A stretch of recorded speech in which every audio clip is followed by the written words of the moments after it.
បញ្ចុកជ័យខ្ញុំមកដល់ហើយអស់មាមីញ៉ើយសូមប្រណី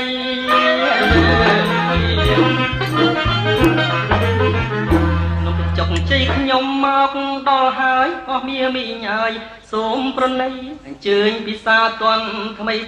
មួយចានទី3ដោយមេត្តា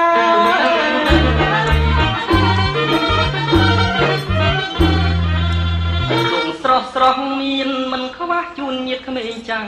តាមត្រូវការ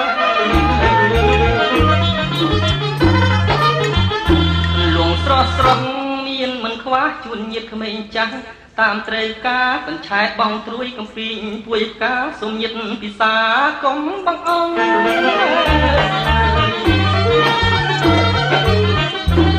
ប្រយោងជ័យក្តាប់ខ្សឹបនាងប្រលិត